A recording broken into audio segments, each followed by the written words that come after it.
ZNS Total Sports is brought to you by 4th Terrace Diagnostic Center.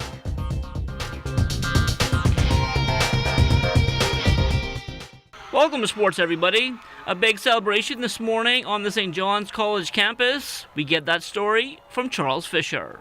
He was a giant among giants as the students and faculty honored the BAISS Grifter, a new under-17 boys javelin record holder, Keyshawn Strawn. A humbling moment for him. I just want to thank the Lord for allowing me to come here and celebrate with my teammates and my school and my family. Going into Grifter, what was your mind frame? My mind was to get the gold medal and beat the boy from Trinidad who beat me last year, take the record. His mother Keisha Knowles and grandmother Sabrina Moss, who flew in all the way from Andros for this special occasion. We just want to thank God for this great opportunity, and we thank God for his success, and we continue to push him, and he remain humble, and like he said earlier, hard work and success, it gives you great success. I am just so proud of him right now because he came from so far, and he worked really hard for this, really, really hard. So I'm just a proud mom today. I must give it to him. He has done well, and I continue to pray that he will continue to excel and represent his great country, the Bahamas. Coach Corrington Maycock knows talent when he sees it. Keyshawn started the year off right. He was one of the first qualifiers for the Grifter team. And, his off-season, he absolutely blew his off-season away. So we knew that, going into the season and going into Grifter that, special things was going to happen. Is this a special athlete that comes around every now and again?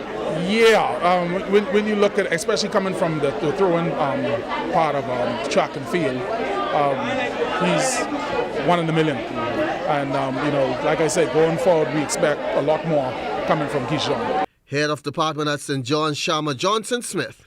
Keyshawn is a very humble, very talented young man. When he came here, I noticed something special about him. He always took to himself. He always had good manners. He always portrayed a leadership role. So I only see great things coming for him in the future. What's the surprise with this performance at Grifter and Penn? With Grifter, I wasn't surprised at all, seeing what he threw at BISS. Congratulations to the future of the Bahamas. For ZNS Total Sports, I'm Charles Fisher.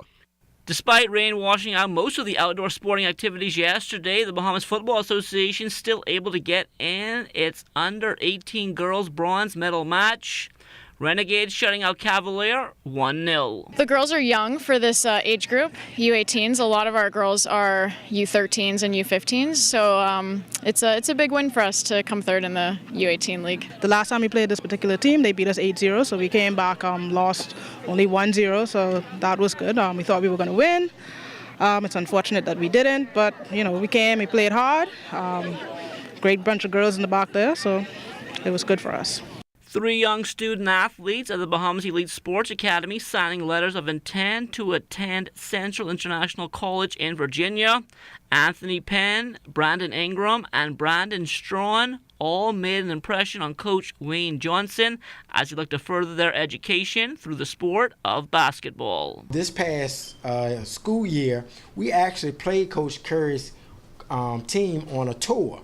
He invited me to come over, and then I saw the talent also on Friday and Saturday, and actually I kind of waited back because some of the other schools are bigger than my school, and when they didn't do reach out to as many as I thought, then I was like, I was on it. A lot of times that's kind of how we have been recruiting in the States. Usually we wait, since a lot of kids go off to bigger schools. We're the type of school is we still want the best for whatever student that is. And so if there's an opportunity that they can go somewhere bigger, we wait and then we go out and grab.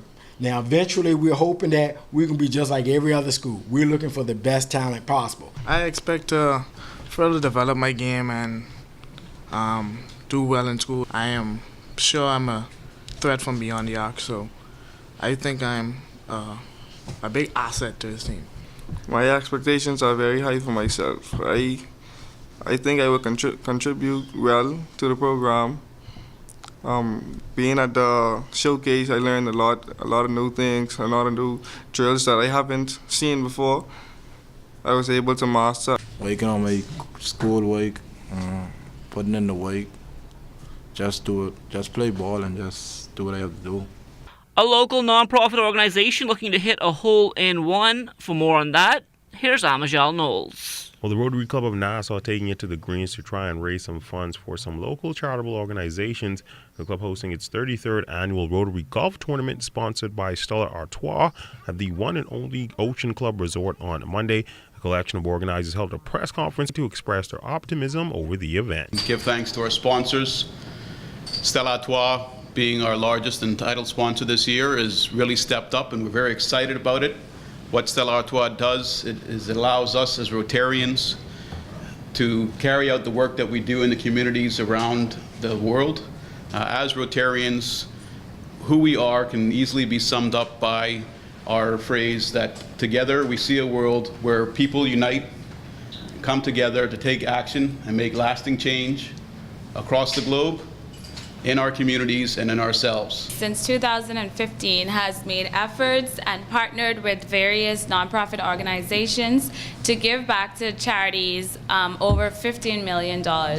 When we heard about the 33rd golf tournament with Rotary, thought that this would be a perfect opportunity for us to partner with this local charity to give back and make an impact in our community. Give thanks to the hard-working folks at the Rotary Club, because it's their efforts in helping improve our community. And when you have 7,000 employees, at some point their lives have been touched through the Rotary. So I want to say a deep thank you to all the Rotary folks, and we're just pleased, and it's a pleasure for us to be able to host your tournament again. Now, as for the tournament's format and prizes. The tournament is done in pairs. It's best ball, and there are a number of prizes. Atlantis very kindly donates a number of prizes, gift certificates for some of their restaurants. Bahamar also does that. Lots of other corporate sponsors who may not be able to provide cash towards the thing give prizes. We have plane tickets and stays in Abaco and Harbor Island and things like that. Again, tee time is set for 12 p.m. on Monday. For ZNS Total Sports, I'm Amajal Knowles. Amateur boxers will be back in the ring this Saturday. The Champion Amateur Club will present the Sunny Boy Ramming Silver Gloves Championships at the Wolf Road Square. Champion Boxing Club is back on track. For now, a year passed, and we now back. And we're back to stay and get these youngsters going and boxing back. Winning the Carifta Games again, and building up a stable of young talent to represent the country. And so we are very serious, and we have a good program planned, and now we want to keep going every other Saturday boxing matches. We're going to feature Anthony Psycho Woods putting on an exhibition with our Olympian-to-be, Lennox Boyce. They're going to do a little mix-up and as a good part of entertainment for the boxing, the amateur boxing thing. But we're going to bring up a whole lot of young boxers and bring it up in stages to the small ones, to the bigger ones, and then to the bigger, older ones. And so we're going to, but we're going to host 12 matches. And that'll do it for sports. Stay tuned and check on weather still to come. ZNS Total Sports is brought to you by 4th Terrace Diagnostic Center.